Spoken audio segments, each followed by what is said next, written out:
The mansion stood in silence, a silence so heavy it could break a father's heart. For months, the millionaire's daughter hadn't spoken a single word. Not even a whisper, not even a cry. Her lips moved sometimes, trembling as if words longed to escape, but nothing came out. Doctors called it selective mutism, the aftermath of trauma. Psychologists offered theories, specialists offered bills. And her father, a man who could buy anything with a signature, found himself powerless before the only thing that mattered, his child's voice. Hi, I'm John Parker, and today's story will touch your heart. Don't forget to subscribe to the channel, give your like, it means so much to me, and leave in the comments which city or country you are listening from. Her name was Emily Whitmore, a fragile 9-year-old girl with golden hair that curled softly on her shoulders.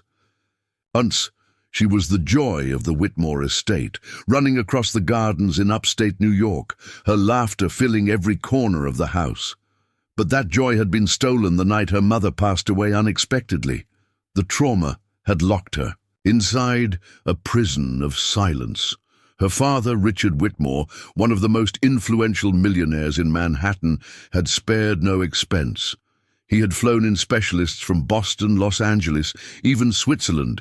Every one of them left with the same frustration. She will speak when she feels safe again. We cannot force her. Those words haunted Richard because he didn't know how to make his daughter feel safe. Money could build walls, buy toys, hire doctors, but none of it healed her silence. And so, the house grew colder. Meals were eaten. In silence, birthday candles extinguished without wishes, Christmas mornings unwrapped without a single thank you. The emptiness echoed louder than any words. Richard drowned himself in work, believing success would somehow fill the void. Yet every time he looked at Emily, sitting with her little teddy bear, lips sealed, eyes dim, his chest tightened with guilt. He was a father who could conquer the business world, but not his own daughter's silence. Then, one morning, a woman arrived at the gates of the estate. She wasn't dressed like the polished staff Richard usually hired. Her shoes were worn, her dress simple, her eyes tired but kind. Her name was Clara Dawson, a maid recommended by a small local agency. Richard barely noticed her, he simply signed the contract. After all, she was there to clean, not to interfere. He didn't imagine that Clara would become the key to something. No doctor or fortune had unlocked. From the very first day, Clara noticed what others ignored. While scrubbing the marble floors, she watched Emily drawing alone by the window. While dusting the library, she heard the faint hum the little girl made when touching her mother's old piano. Clara didn't speak much, but when she passed by, Emily, she always smiled, always left a small, wordless gesture of warmth. Unlike the others, she never pressured the child to speak. One night, Richard passed by the hallway and heard something unexpected. A soft voice. Not Emily's, but Clara's. She was singing an old lullaby in the kitchen while Emily sat at the table, hugging her teddy bear. The girl didn't respond, didn't sing, but her eyes were fixed on Clara as if the melody had pierced through her walls of silence. Richard frowned, annoyed. "I don't pay her to waste time," he muttered. What he didn't realize was that Clara was planting seeds of healing where money had failed. Days turned into weeks, and something subtle began to change. Emily would sit closer to Clara during chores. She would point at things instead of ignoring them. She would even let out small hums that matched Clara's songs. Clara didn't push, she simply kept singing. Simple lullabies, old prayers whispered before bed, words soaked in patience and faith.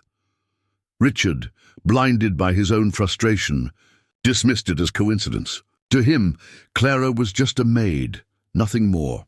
And when tensions rose, when he saw Emily following Clara instead of him, anger took over. He fired Clara without hesitation, accusing her of overstepping her role. She packed her small bag quietly, Her eyes filled with sorrow, but said nothing against him. Richard thought he had regained control. But he was wrong. Very wrong, because what he didn't know was that Clara had already left something behind, something far greater than any therapy, greater than any fortune, a key hidden in the melody of a lullaby. And the night after Clara left, something happened that would shake the walls of the Whitmore mansion. That night, after Clara left the Whitmore estate, the silence inside the mansion grew heavier than ever. Richard sat in his study, a glass of bourbon untouched on the desk, the glow of city lights seeping in through the tall windows. He told himself he had done the right thing. Clara was crossing boundaries. She was a maid, not a therapist. He convinced himself it was dangerous for Emily to grow so attached to a stranger. But when he walked upstairs to check on his daughter, something inside him cracked. Emily was sitting on her bed, clutching the teddy bear, her eyes wide with panic. She looked toward the door every few seconds, as if waiting for someone. Not for him, not for her father, for Clara. "Emily, sweetheart," Richard whispered, kneeling beside her. "It's just you and me now. You don't need her." But Emily turned her face away, silent as ever, and then, with trembling hands, she pointed toward the nightstand where Clara had left behind a folded sheet of paper. Richard opened it, frowning. It wasn't a note for him. It was a short prayer written in careful handwriting. "Lord, protect this child. Give her peace, and let her voice rise again in your time." Richard crumpled the paper, furious at what he thought was sentimental nonsense. Yet that night, as he tried to sleep, the words wouldn't leave his mind. The following days were unbearable. Emily refused to eat at the table, choosing instead to sit alone in the corner where Clara had once sung to her. She wouldn't touch the expensive toys Richard bought. She wouldn't react to the therapists he brought in for emergency sessions. Her silence grew deeper, but her eyes screamed for Clara. Richard's sister Margaret visited one afternoon. A sharp woman with little patience, she noticed. Emily's hollow expression and said coldly, "You're losing her, Richard. You think money fixes everything, but that Maid. She gave Emily something you never could. Warmth, patience." Richard snapped, "Don't romanticize a servant.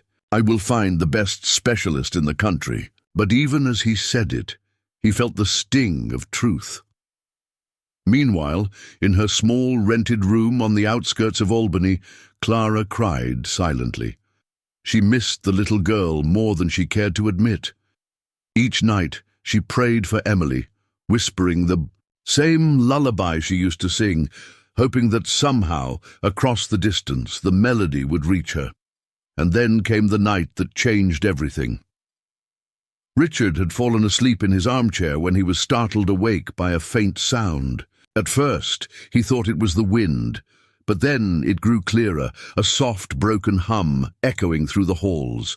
He rushed upstairs and froze at the doorway of Emily's room. She was sitting on the floor, teddy bear in her lap, her lips moving. And though the words stumbled, though her voice cracked, she was trying to sing the very lullaby Clara used to whisper. Richard's heart stopped. His daughter, who hadn't spoken in months, was producing sounds again, not for him, not for the doctors, for Clara. He sank to his knees, tears streaming down his face. The realization struck him like a blade. Clara wasn't just a maid. She was the lifeline his daughter needed. But Clara was gone, and Richard knew in that moment that he had to find her, no matter the cost. The very next morning, Richard cancelled his meetings, ordered his driver to prepare the car, and set out on a search he never thought he would make. Not for a business deal, not for power, but for a humble maid who had succeeded where the world's finest specialists had failed. Yet when he finally tracked down her address, Richard would discover something unexpected about Clara Dawson. A truth that would shake not just his pride, but everything he thought he knew about family, sacrifice, and redemption. At dawn, The millionaire crossed the Hudson in a grey sedan that looked too polished for the neighborhood he was heading to. The Whitmore driver, used to boardrooms and private runways, slowed beside a row of weathered brick buildings on the outskirts of Albany. Laundry lines swayed like tired flags between fire escapes. The air smelled of last night's rain and cheap coffee. Richard Whitmore stepped out, the soles of his Italian shoes splashing a thin puddle that mirrored the sky. Apartment 3B was at the end of a dim hallway where someone had taped a paper cross to a peeling wall. He knocked once, then again. No answer. A door across the hall cracked open and an elderly woman peered out, her sweater buttoned wrong. "You looking for Clara?" she asked. Richard cleared his throat. Even his voice sounded too expensive here. "Yes, Miss Dawson. She's not home mornings. Sings with the kids at St. Cecilia on Myrtle Avenue. Church opens early for breakfast and prayers." The woman studied him. "You the boss who let her go?" Richard felt the word like a stone in his gut. Boss. He had been a boss, not a father. "I need to speak with her." "Then speak soft," the woman said, shutting her door gently. "She carries grief like it's porcelain." St. Cecilia's stood on the corner with a chipped statue of a saint holding a violin. Inside, the nave glowed with cheap candles and faithful hope. The millionaire followed the sound before he saw her, a thread of melody, the kind that doesn't ask to be heard, but refuses to be forgotten.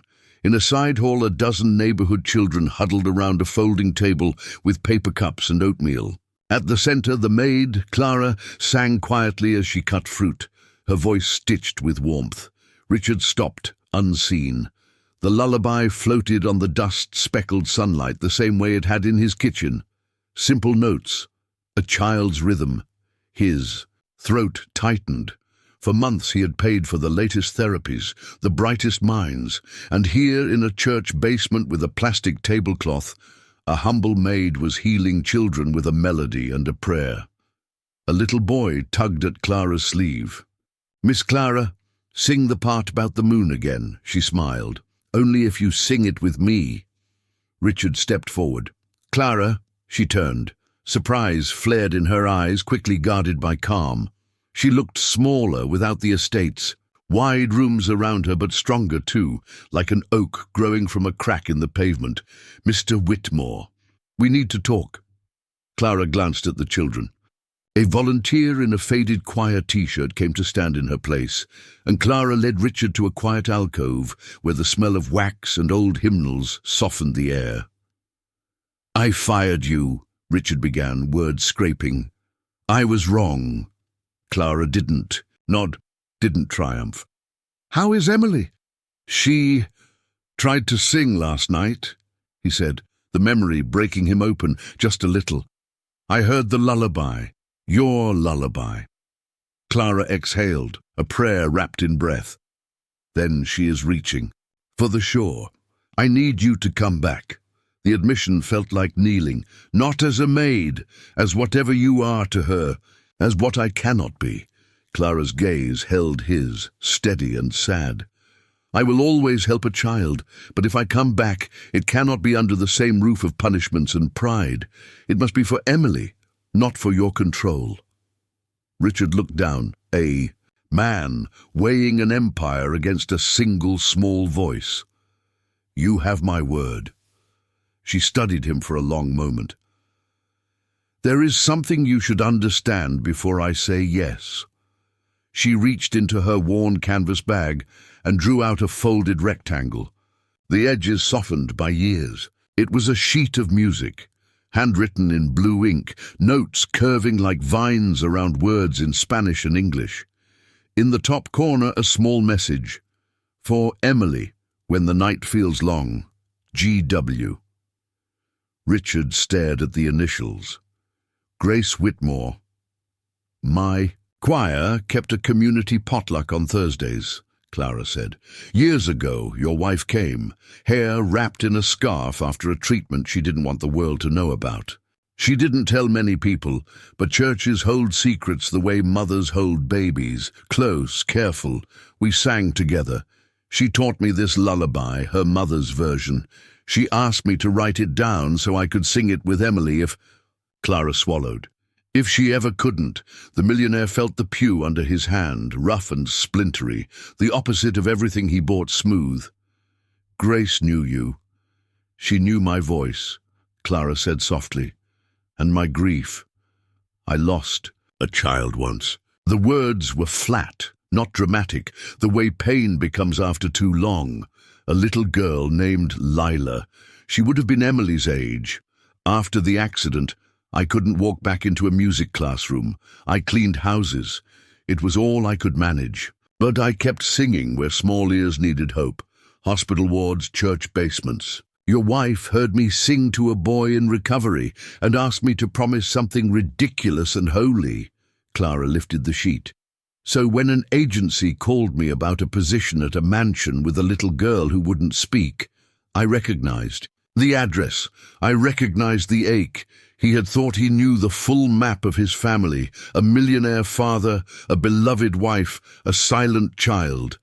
But here, in a side hall with peeling paint, he saw a road Grace had walked without him, leaving a breadcrumb of melody for someone humble to follow. Family secrets weren't always sins. Sometimes they were kindnesses too fragile for the loud world. I accused you of overstepping, he said, voice rough. I betrayed what my daughter needed. You were afraid, Clara replied. Fear makes proud men smaller and gentle men quieter, but your fear is not Emily's medicine. He nodded, humbled. Come back, please. Clara didn't answer right away. She slid the music back into her bag, then pulled out a second thing, a tiny silver locket shaped like a musical note. Grace gave me this the last night I saw her. She said, if something happens, give it to Emily when she's ready to hear me, and to you when you're ready to listen. Richard's hands shook as he opened the locket. Inside, the smallest folded paper, time-yellowed and soft. He unfolded it carefully, 2 lines in Grace's handwriting. Sing to her when I cannot, and if she ever goes silent, it means she heard something she couldn't hold alone. Richard closed his eyes. The room swayed. Heard something, he repeated, the phrase cutting deeper than any business loss ever had. What did she hear? Clara's face changed, a shadow of knowledge that wasn't hers to wield. I wasn't there, Mr. Whitmore. But Emily's silence didn't begin with the funeral. It began the night before. She paused, letting the truth find its own weight. Children are honest recorders. They hear what adults deny. He saw flashes then. An argument in a too-bright kitchen, a slammed door, a whiskey glass he shouldn't have poured. Words he had thrown because he didn't know where to put his fear for Grace's failing body. He had been a millionaire trying to bargain with God and medicine, and when bargaining failed, he had broken, loud and clumsy. What had Emily heard? What sentence had frozen her voice into ice? Clara touched the paper cross peeking from her bag, the same short prayer he had crumpled. By Emily's bed. If I return, she said, we will sing, we will pray. We will play the games that coax words back, but we will also tell the truth, gently at her pace. Because redemption is not a melody sung over a secret. It is a melody sung through. Richard gripped the back of the pew. The man who negotiated mergers by breakfast was learning, at last, the terms of a different contract. Confession, patience, presence. Tell me what to do for today, Clara said. Take me to her, and bring nothing except humility. He nodded, relief and dread braided tight. They walked out together into the cold morning, past the saint with the violin, past the row of candles burning short lives for long wishes. The driver opened the door, and Clara looked at the leather seats as if they were a boat on choppy water. As the car pulled away, Clara turned the locket over in her palm. There's one more thing, she said quietly. Grace didn't just leave a lullaby. She left a voice, hers, recorded for Emily. I kept it safe until she was ready. But before Emily hears her mother again, there's a part of that message you need to face first. Richard felt the world narrow to the shape of the silver note in Clara's hand. Somewhere ahead, his mansion waited with its high ceilings and low warmth. Somewhere inside, a child hummed toward shore, and now, somewhere between them, a voice from the dead promised to tell the truth he had avoided. He swallowed hard as the estate gates came into view, iron and proud, suddenly much too heavy. What Grace's voice would reveal at the foot of Emily's bed that afternoon, about love, about betrayal, about the night before the silence, would not only decide whether a child spoke again, it would decide what kind of father a millionaire could dare to become next. The Whitmore estate loomed in the distance, iron gates creaking open like the jaws of a beast that had swallowed joy whole. As the car rolled up the driveway, Richard glanced at Clara.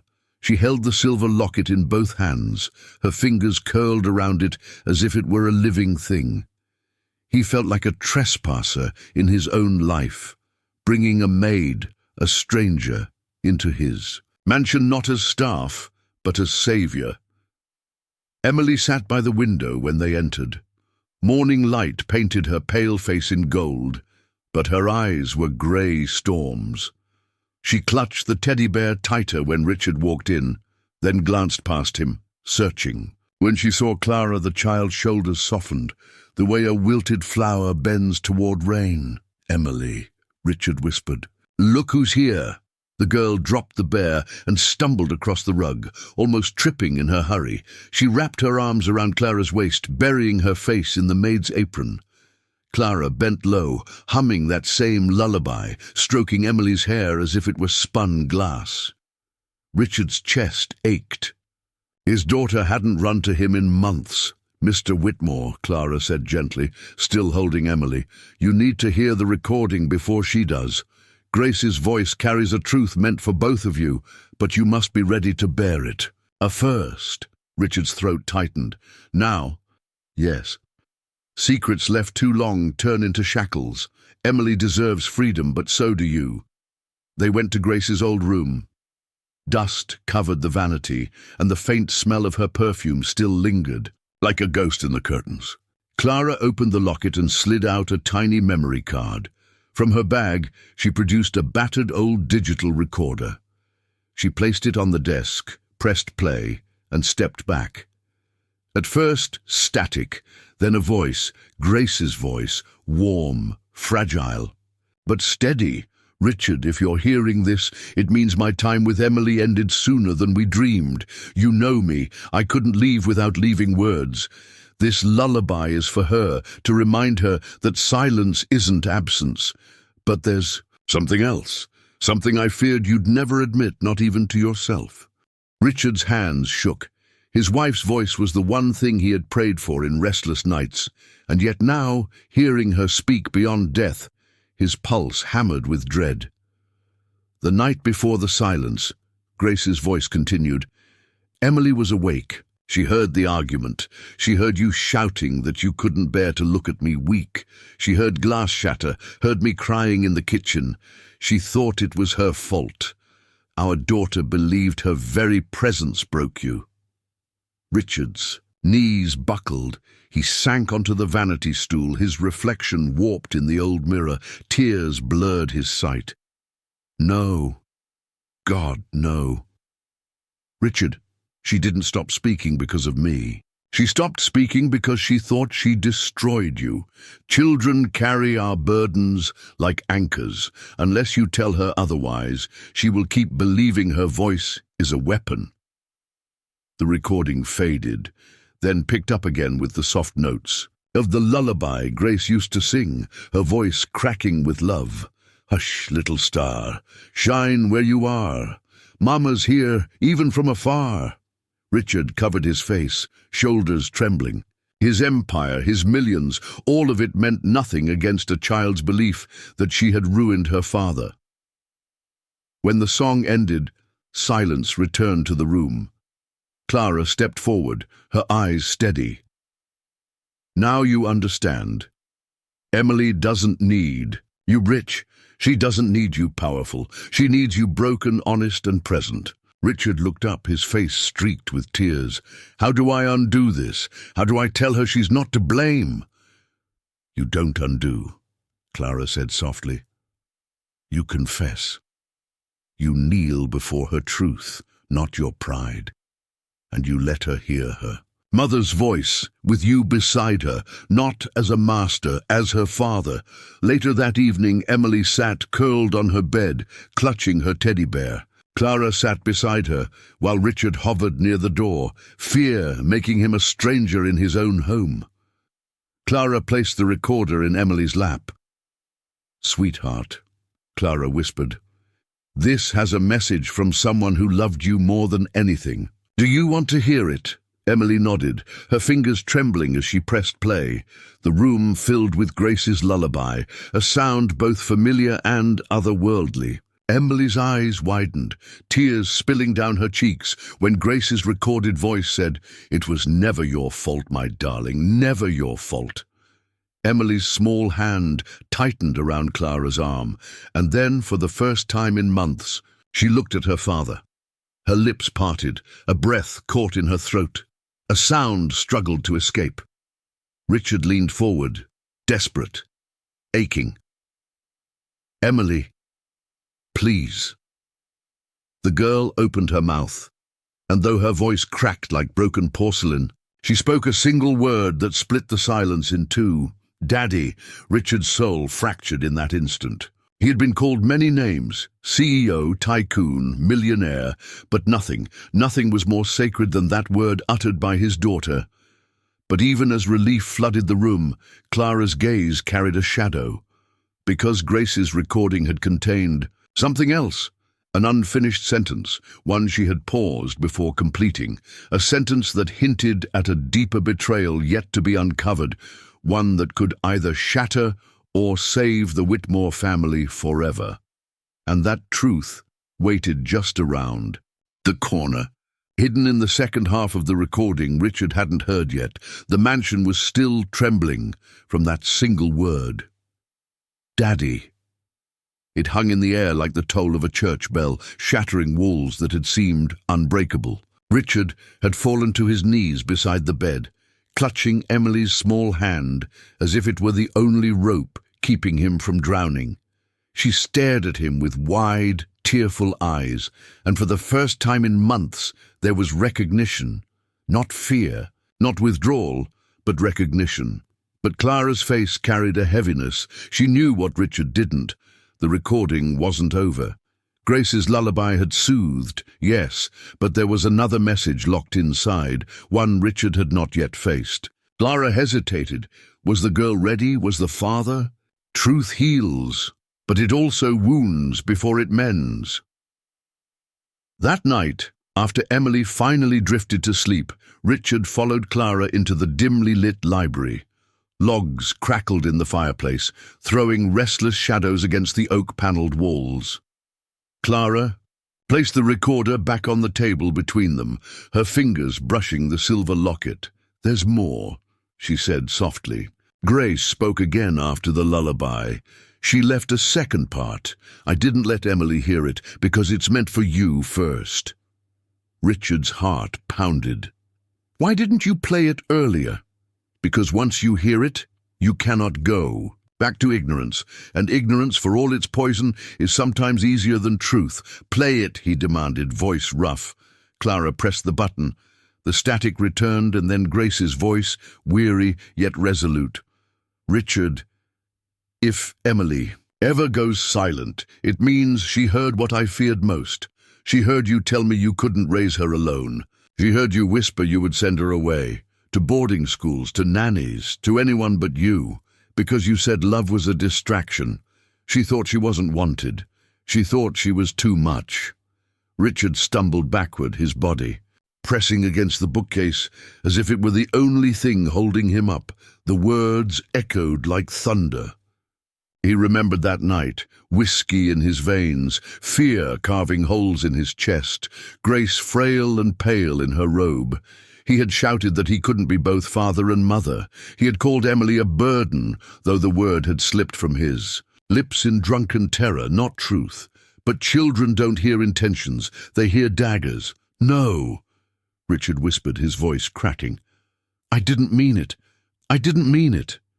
The recording continued, Grace's voice trembling.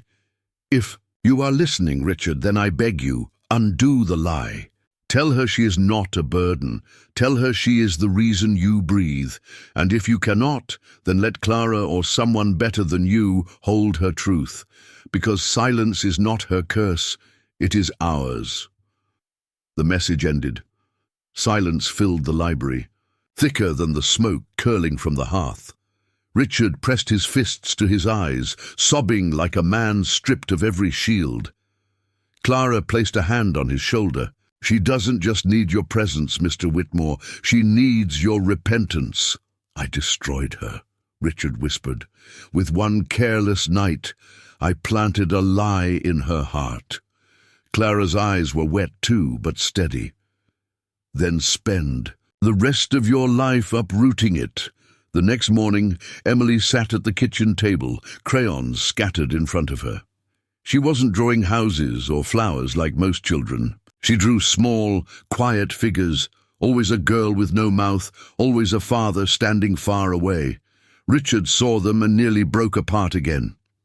Emily, he said, voice trembling. She looked at him, wary but listening. I need to tell you something I should have said long ago.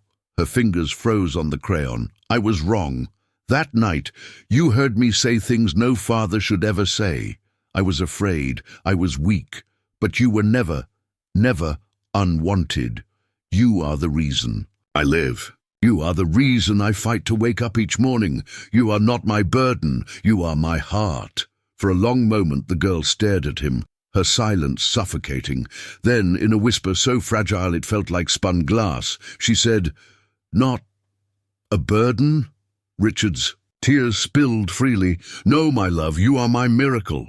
Emily dropped the crayon and climbed into his lap, clutching his suit with desperate fingers. Her voice cracked, raw and broken, but the word carried eternity in it. Daddy. Clara watched from the doorway, relief softening her features. But, deep inside, she carried her own secret.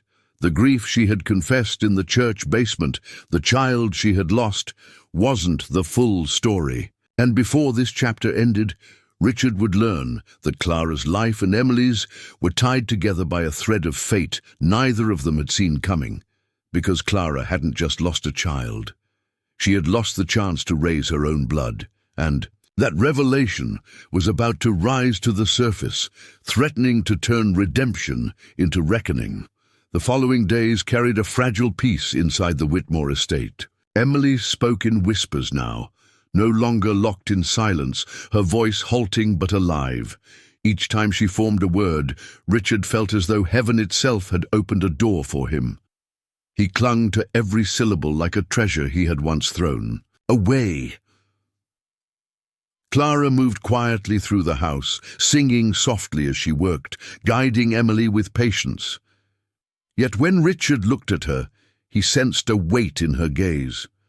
Gratitude lived there, yes, but also shadows. Shadows of something unsaid. He remembered her confession at St. Cecilia's, the child she had lost, but he hadn't pressed further. He feared what else her silence might hold. On a grey Sunday afternoon, rain streaking down the tall windows, Richard found Clara in the library, holding the silver locket in her palm, as if debating whether to give it away or guard it forever. Clara, he began cautiously, you saved my daughter. You gave me back her voice, but there's something more you carry. I see it in your eyes every time you look at her. Tell me what it is. Clara's fingers curled tightly around the locket. Some truths, Mr. Whitmore, feel too heavy to hand to another. I have lived with silence, Richard said, his voice breaking. Don't make me live with secrets too. Her lips trembled, and for a moment she looked ready to turn away. But then Emily's laughter drifted faintly down the hall. a sound so rare it pierced Clara's heart. She steadied herself and faced him. "The child I lost, she didn't die." Richard froze. "What do you mean?" Clara's eyes shimmered with pain. "I was 16, poor, alone. My family cast me out. The father wanted nothing to do with me. I gave birth in a charity hospital in Buffalo, and before I could even hold her, they took her, social services, adoption. They said it was best." She clutched the locket as if it anchored her. "For years I searched. Names changed, papers disappeared. I never found her. Not a photograph, not a trace, just an emptiness where a child should have been." Richard's pulse roared in his ears. "You're saying Emily?" Clara shook her head quickly. "No.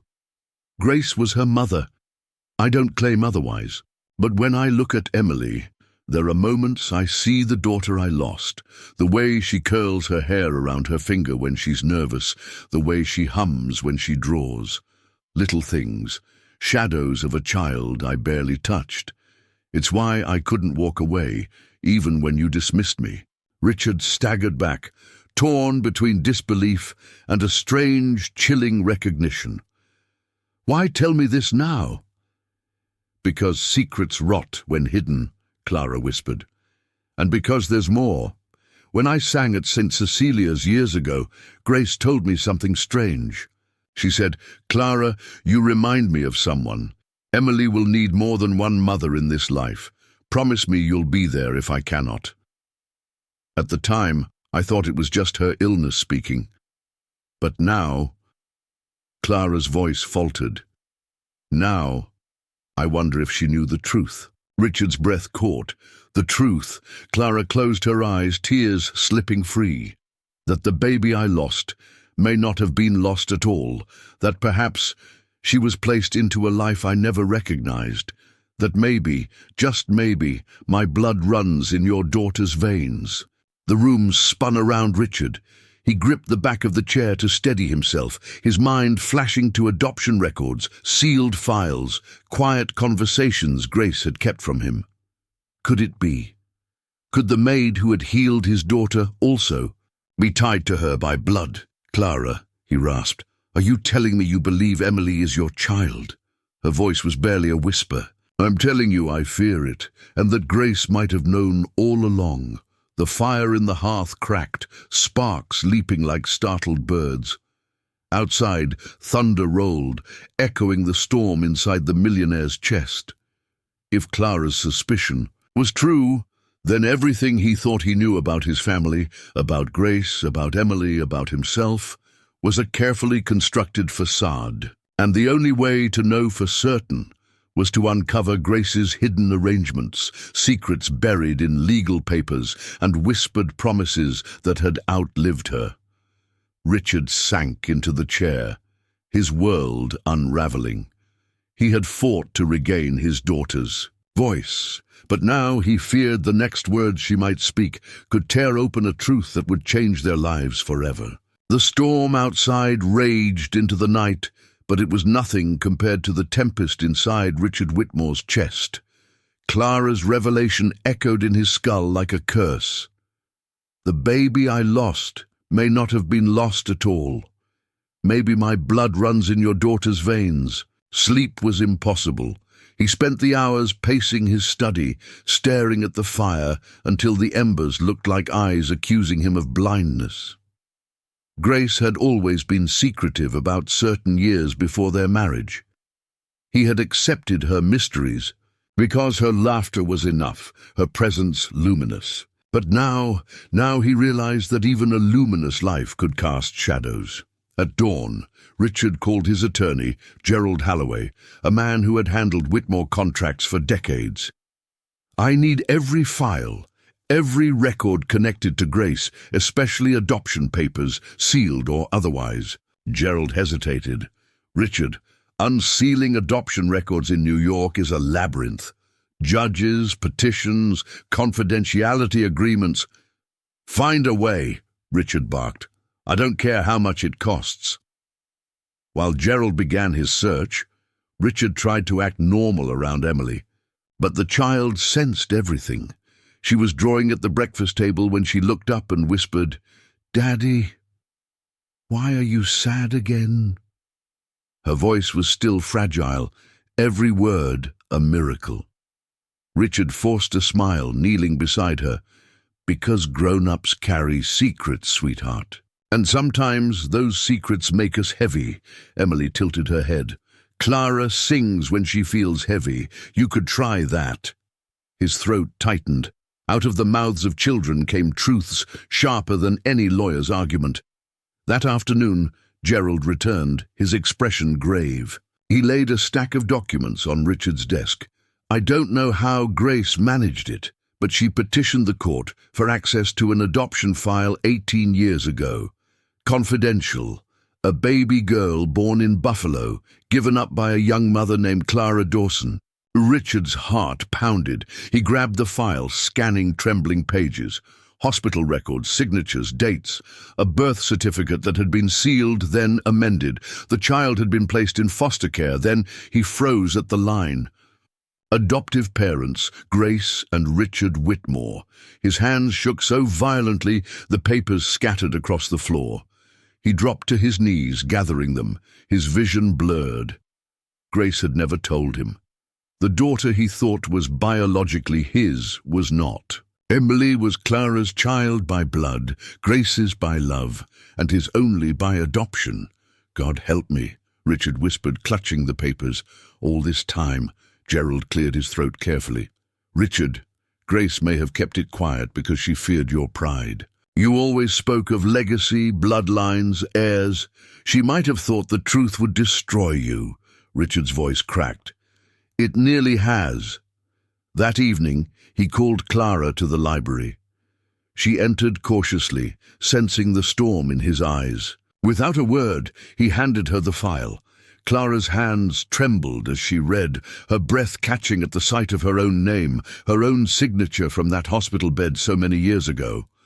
Tears blurred the ink. She really was mine." Richard sat heavily in the leather chair, his face hollow. "Grace knew. She raised Emily as our daughter, but she left you out of the truth. She gave me the illusion of fatherhood while hiding your blood from you." Clara clutched the papers to her chest, sobbing. "All these years, I prayed for a trace, and she was in your mansion calling me Miss Clara, looking at me with eyes I recognized and didn't understand." Richard buried his face in his hands. "What kind of man am I, Clara? A husband blind to his wife's secret. A father who nearly destroyed his child's voice, and now a stranger to my own daughter's blood." Clara knelt in front of him, tears streaming. "No, you are the man who stayed, the man who fed her, clothed her, fought for her, even in blindness. Blood matters, yes, but love raises a child. You have been her father, nothing changes that." But Richard shook his head, anguish consuming him. "How do I tell her? How do I explain that the lullabies she clings to are from her mother? But the blood in her veins is from you. How do I keep her from thinking she was just a secret, a lie?" Clara gripped his hands. "We tell her together, with truth, with love. We show her that family isn't broken by secrets, it's healed by them." Outside the door, Emily had crept down the hallway, her teddy bear tucked under her arm. She had heard more than they realized, snatches of words, fragments that pierced her young heart. Blood, mine, secret. Her lips trembled. She pressed her back against the wall, silent tears streaking her face. The child who had only just begun to speak again now faced a truth too heavy for words, and in that moment Emily made a choice. She would not ask her father or Clara. She would find the answer herself. The house held many rooms, many locked drawers, many secrets buried in dust. And Emily, though small, carried the determination of a child, desperate to know who she truly was. What she uncovered in the days to come would ignite a storm that even Grace in her wisdom had never foreseen. The Whitmore mansion was vast, filled with locked rooms and closed doors that whispered of things left unsaid. For years, Emily had wandered those halls in silence, her small footsteps muffled on polished floors. But now, with fragments of overheard, truths clawing at her mind, blood, mine, secret, her silence returned, not from trauma but from determination. She needed to know. Late one evening, while Richard and Clara spoke in hushed tones in the study, Emily tiptoed down the long corridor toward her mother's old bedroom.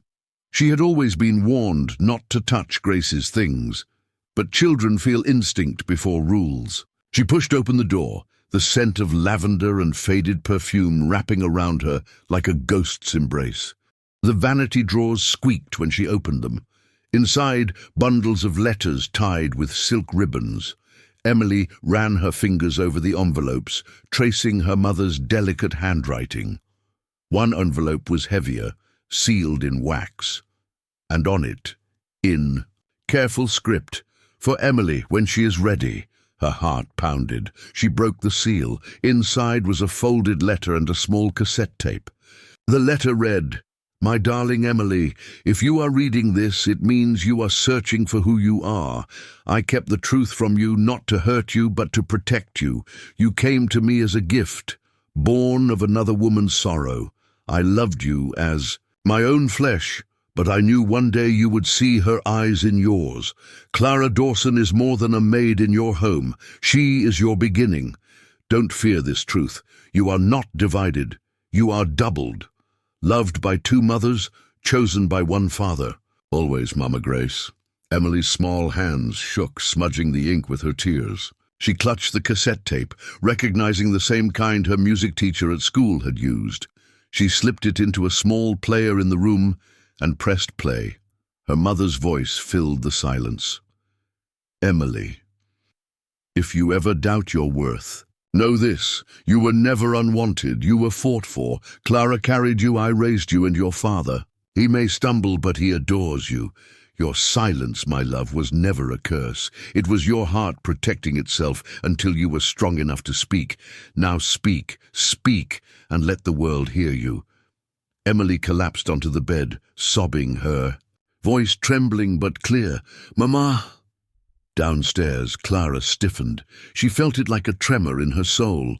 Richard noticed and asked, "What is it?" "Emily," Clara whispered, standing suddenly. "She knows." They rushed upstairs to find the girl clutching the letter, the tape still spinning, her face blotched with tears. When she saw them, she didn't run into Richard's arms or Clara's. She stood in the center of the room, shaking, her small voice breaking but audible.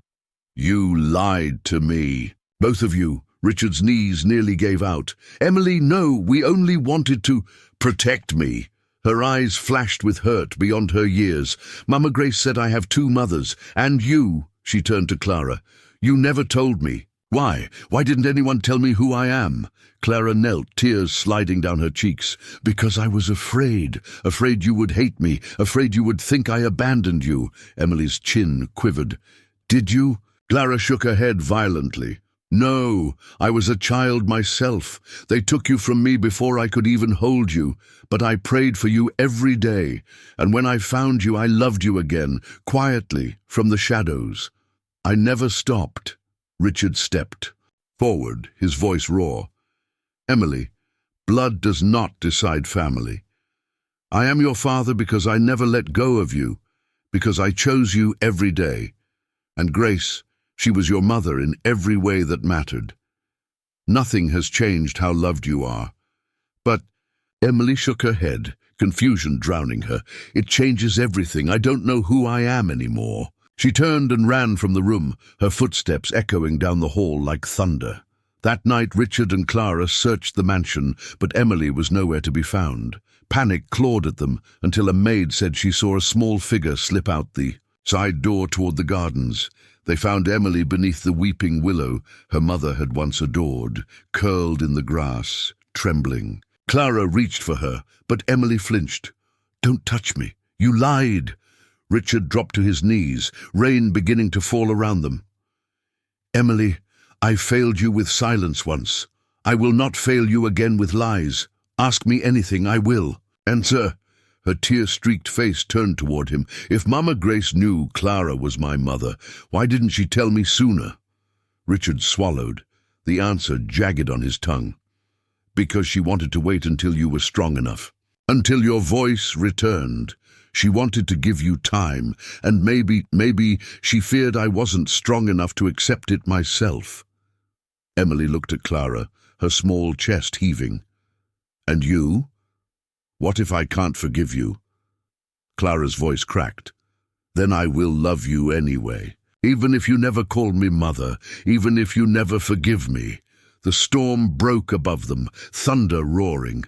Emily looked at both of them, caught between the weight of betrayal and the immensity of love. And in that charged silence, one thing became clear. The child's voice, once stolen by trauma, now held the power to decide the fate of 3 broken hearts. The next morning dawned heavy with silence. Not the oppressive silence that had once trapped Emily, but the fragile quiet that follows a storm. The mansion seemed to hold its breath. Richard hadn't slept. He had sat all night in the hallway outside Emily's door, listening for any sign that she was awake, terrified she might slip away again. Clara knelt in the chapel room Grace had once used, her lips moving in prayer, her tears soaking into folded hands. When Emily finally opened her door, her teddy bear tucked under her arm, her eyes were swollen from crying, but sharp with a clarity Richard had never seen before. She walked past her father and Clara without a word and descended the grand staircase. Both followed, hearts hammering, knowing this morning would decide the fate of their family. In the dining room, sunlight fell across the long oak table where 3 places were set. Emily stood at the head, her small figure dwarfed by the vastness of the room. "Sit," she whispered, her voice fragile yet commanding. They obeyed. "I heard Mama Grace," Emily began, her fingers gripping the teddy bear so tightly the seams strained. "She said I was doubled, loved by 2 mothers, chosen by 1 father. But last night all I felt was broken." "Lead too," Clara's voice trembled. "Emily, you were never a lie. You were my heartbeat even when I couldn't hold you. I lost you once, and I thought I'd never have the chance to explain. Grace gave me that chance, but I was afraid to tell you because I didn't want to hurt you again." Emily's gaze moved to Richard. "And you knew I wasn't your blood. Why didn't you tell me?" Richard's chest constricted. "Because I was ashamed that I once cared about blood more than love. Grace begged me to see differently, and I tried, but I failed. I thought if I told you, you'd feel less mine. But Emily, you are more mine than anything in this world. You are my daughter, not by birth, but by choice, every single day." Emily's lip quivered. "So I belong to no one." "No," Clara whispered, sliding to her knees. "You belong to both, to all. You are the bridge between us. You are the gift Grace placed in my arms when she left this world, and the gift I placed in his when I lost everything. You are not broken, Emily. You are complete." Tears streamed down Emily's cheeks as she looked at them, her voice shaking. "I wanted to hate you both. I wanted to go back to silence, but Mama Grace said my voice was my gift, and I think she was right." She turned to Clara. "I don't know if I can call you mother. Not yet, but I want you here. I don't want to lose you again." Clara sobbed, pressing her forehead to the floor. "That is enough, more than I deserve." Then Emily turned to Richard. "And you must promise never to call me a burden again, not even in anger." Richard's voice cracked as he reached across the table, clutching her hand. "I swear on everything I am, you are my joy, my redemption, never a burden." At that moment, Gerald, the attorney, entered the room holding another envelope. His face was pale. "Mr. Whitmore, I found one more document among Grace's sealed vials. I think it's meant for Emily." Richard frowned, taking the envelope with shaking hands. The outside read, in Grace's familiar script, "For when the truth is too heavy, let love carry it." Inside was a legal declaration. Grace had officially amended her will, naming Clara as Emily's guardian should Richard ever be deemed unfit. The room froze. Richard's stomach twisted. Grace had prepared for the possibility that his pride might destroy his daughter. She had trusted Clara above him. Emily looked between them, her young voice breaking the tension. Mama Grace wanted us all together, not fighting, not choosing sides, together. The words cut deeper than any legal paper. Clara looked at Richard, her eyes searching his. For the first time he didn't see her as an employee, or even as a rival in love, but as an equal in parenthood. "We will honor her," Richard said slowly, his voice trembling. "Together." Emily leaned across the table, her tiny hand covering both of theirs. "Then promise me, no more secrets, no more lies." They both nodded, sealing the vow with tears. But even as the family clung to one another, a shadow lingered, because outside the mansion gates a black car idled. Inside sat a man in a grey suit, reading through copies of the same adoption papers Gerald had uncovered. He closed the folder, his lips curling into a thin smile. "Clara Dawson," he murmured, "you thought your past was buried, but every secret has a price." And with that, the stranger lit a cigarette, watching the Whitmore mansion through the smoke. The story of blood, betrayal, and redemption was far from over. The stranger in the grey suit arrived just after dusk, when the mansion's lamps flickered on and the gardens lay in pools of gold. He introduced himself as Victor Hale, a consultant who used to work intake at the Buffalo Hospital, back when a terrified teenage maid signed a form she barely understood, and a grieving young wife began searching for a child the system had swallowed. He laid copies of files across Richard's desk like knives. "Beautiful family you've built," Victor said, voice smooth as old bourbon. "Shame if a few family secrets made headlines. Illegal procurement, coercion. Courts love that. And language. Juries too. 5 million, and I forget what I've seen." For a moment, the old Richard, the millionaire who solved fear with money, rose like a reflex. But Clara's hand found his sleeve. "No more buying silence," she whispered. "Silence broke our child. Truth is the only medicine now." Victor smirked. "Truth gets expensive." Richard straightened. "Not as expensive as betrayal." He pressed a button on the intercom. "Gerald, join us." The attorney entered, pale, clutching a folder of his own. "Mr. Whitmore," Gerald said quietly. "I checked Victor Hale's record. He left the hospital under investigation, missing charts, altered signatures, and a sealed ethics complaint filed by Grace Whitmore." The room shifted. Grace's name turned the air electric.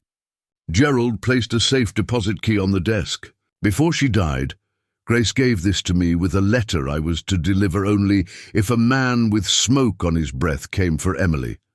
Her words. In the library safe, Richard kept a small tin box, Grace's last keepsakes. Tucked inside was a note in her looping hand, Box 17, Albany Trust. "If he ever knocks, open the door with light." They drove through rain to the bank, Emily nested between Clara and her father in the back seat, clutching her teddy bear, eyes wide but steady. In the vault, Box 17 yielded a thin cassette, a typed affidavit, and a ledger of names and amounts. Grace had done what she always did, look past the problem until she found its root. The ledger showed Victor's side deals. Cash from desperate families, signatures routed through shell charities, a pipeline of infants processed like inventory. Back at the mansion, the library filled with people Grace had trusted when money was not enough.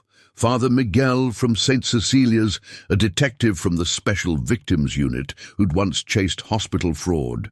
A family court judge Grace had mentored in a charity for foster youth. Victor walked in and stopped short, reading the room. His smile thinned. Richard pressed play. Grace's voice spread through the wood-panelled silence. "Victor Hale profited from young women's fear. If you are hearing this, he is trying to profit again. I have kept copies of his ledgers, witnessed and notarized. This is not vengeance. It is protection for our child and for the others whose names were not recorded because they were poor or alone or both. Victor lunged for the tape. The detective caught his wrist. Cuffs clicked. "You're done," she said. "And if you run your mouth about this family, you'll be confessing on camera. Choose your miracle." He laughed once, brittle, as they led him out. "You think the truth saved you. Truth breaks people."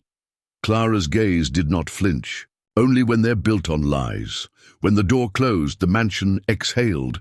Richard sat, the weight of years sliding off like a sodden coat. He turned to Clara and then to Emily. "No more shadows," he said. "Not in this house." They returned to St. Cecilia's that Sunday, not for spectacle, but for breath. The sanctuary smelled of wax and old wood and second chances. Father Miguel placed Grace's locket around Emily's neck. "Two mothers," he said softly. "One song." Clara and Richard stood on either side as Emily stepped to the small upright piano and pressed a trembling key.